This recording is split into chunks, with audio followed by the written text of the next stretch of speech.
أهلا بيكم في بودكاست رحلة وعي. معاكم ندى، وهنا بنتكلم من القلب عن كل حاجة بتلمس حياتنا، بنفكر فيها بس ساعات بنخاف نقولها بصوت عالي. النهاردة هنتكلم عن حاجة كلنا بنعدي بيها بس مش كلنا بنعترف بيها، وهي الخوف. الخوف من الفشل، الخوف من الرفض، من التغيير، من بكرة، حتى من نفسنا أوقات. بس السؤال هو، هل الخوف عدو ولا ممكن يكون دليل؟ تعالوا نكتشف سوا. ايه هو الخوف؟ الخوف مش دايما حاجة وحشة، هو شعور طبيعي ربنا خلقه جوانا علشان يحمينا. يعني مثلا لما طفل يقرب من نار بيخاف فبيبعد، ده خوف صحي. لكن في نوع تاني من الخوف بيعطلنا، بيخليكي تقفي مكانك، مش قادرة تاخدي خطوة. تكوني عايزة تفتحي مشروع، تدرسي حاجة جديدة، تخرجي من علاقة مؤذية، بس الخوف يقولك طب وبعدين؟ طب لو فشلتي؟ طب لو محدش دعمك؟ وساعتها الخوف بيكون سجان. الخوف بيجي منين؟ ساعات بيجي من تجربة قديمة، كلمة حد قالها لك زمان وفضلت ترن في ودنك: انتي مش قدها، انتي فاشلة، مش هتنجحي أبدا. وساعات بيبقى من المجتمع، الناس اللي دايما بتحكم، اللي شايفين إن أي تغيير بيساوي تهور. تلاقي نفسك بتسألي طب لو فشلت هقول ايه للناس؟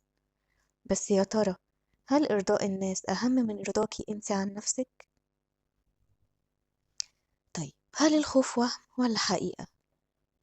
عارفة إن أغلب الحاجات اللي بنخاف منها عمرها ما بتحصل؟ يعني بنقعد نتخيل سيناريوهات سودة، نتوتر ونتعب، وفي الآخر مفيش حاجة حصلت. في مثل بيقول: الخوف هو ظل شيء مش موجود أصلا. يعني إحنا اللي بنكبر الموضوع جوانا، بنحطه في دماغنا وبنعيشه كأنه واقع. لكن لما بنيجي نواجهه بنكتشف إن إحنا أقوى منه بكتير. طيب، نسأل نفسنا إزاي نقدر نتعامل مع الخوف. أول حاجة، اسألي نفسك أنا بخاف من إيه؟ ساعات لما بنكتب مخاوفنا بنكتشف إنها مش منطقية. ابدأي بخطوة صغيرة، مش لازم تغيري كل حياتك مرة واحدة. خطوة صغيرة كل يوم هتساوي فرق كبير مع الوقت. حاوطي نفسك بناس إيجابيين، الناس اللي بيشجعوكي، اللي لما تقعي بيشدوكي لفوق ومش بيلوموكي. خدي وقتك، الخوف مش لازم نتغلب عليه في لحظة، خديه معاكي في الرحلة بس ما تديلوش الدركسيون. افتكري مواقف كنت خايفة فيها وعديتي. فاكرة أول مرة اتكلمتي قدام الناس أو غيرتي شغل؟ عديتي صح؟ يبقى تقدري تعدي تاني. الخوف مش معناه ان انتي ضعيفة، الخوف معناه ان انتي إنسانة بتحسي وبتخافي على نفسك. بس الشجاعة مش انك ما تخافيش، الشجاعة انك تاخدي خطوة رغم الخوف. انتي أقوى من خوفك، وأكبر من أي صوت جواكي بيشككك في قدراتك. خليكي مؤمنة بنفسك حتى لو محدش صدقك. خليكي حنينة على نفسك، وافتكري في كل مرة بتختاري المواجهة بتقربي من الحرية.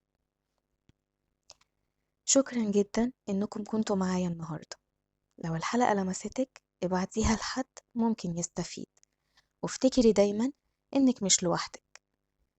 استنوني في الحلقة اللي جاية من رحلة وعي. كان معاكم ندى. خليكي دايما قريبة من قلبك.